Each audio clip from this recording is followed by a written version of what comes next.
Most people never think about who takes the photographs. The ones on the listings, the ones your insurance keeps on file. That flat, wide picture of the front of your house, taken from the street, in the dark.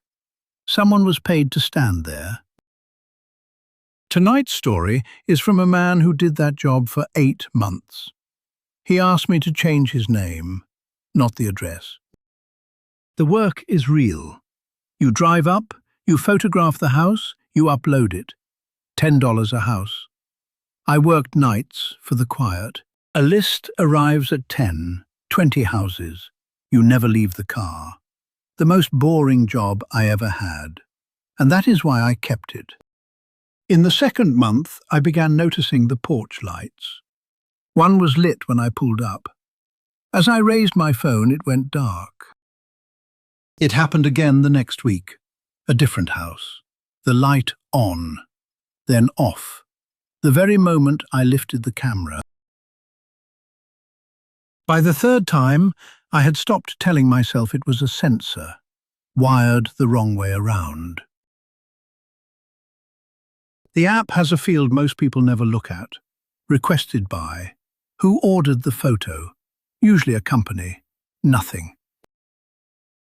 But on Ardmore, and the house after, and the one after that, it was a name, the same name, a person. I won't say the name. It was ordinary, the kind you've met 3 of, and it kept showing up, night after night. Different houses, different streets, always occupied ones, lights on, a car in the drive, a bike left out on the lawn. As if whoever it was didn't want pictures of houses. They wanted pictures of houses with people still inside them. So I looked up the addresses I had already photographed. The ones I checked, every single one, had something in the local news after. Not right away. Weeks later, a fire, a missing person, a family that moved suddenly. Small items, the kind you scroll past. I want to tell you I quit that night. I didn't. The money was easy, and I did not yet believe I was part of it.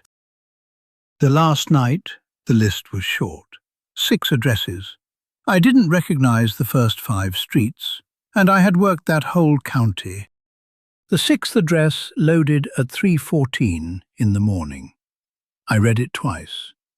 Then I put the phone face down and drove. Because I already knew the way. It was my street. It was my number. It was my house. My porch light was on.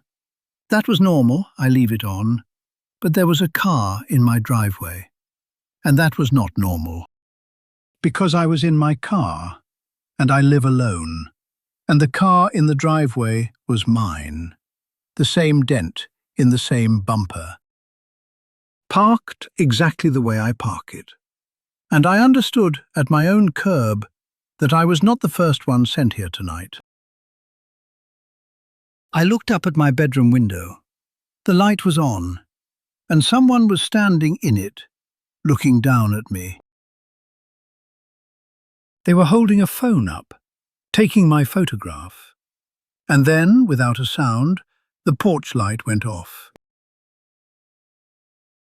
I didn't go inside. I have not gone back. I left the car running at the curb, and I walked away. But I kept the app, because 3 days later, my own address appeared in my completed queue. A job I finished, a green check mark, a photograph I uploaded. It's a picture of my bedroom.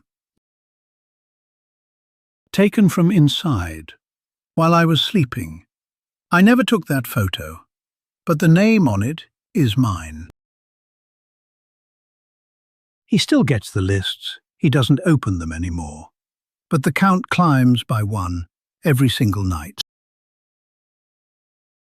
And he has never decided whether that's the houses he hasn't photographed yet, or the people being sent tonight to photograph him. So leave your porch light off. And if headlights stop outside your house, don't look to see if they've raised the camera.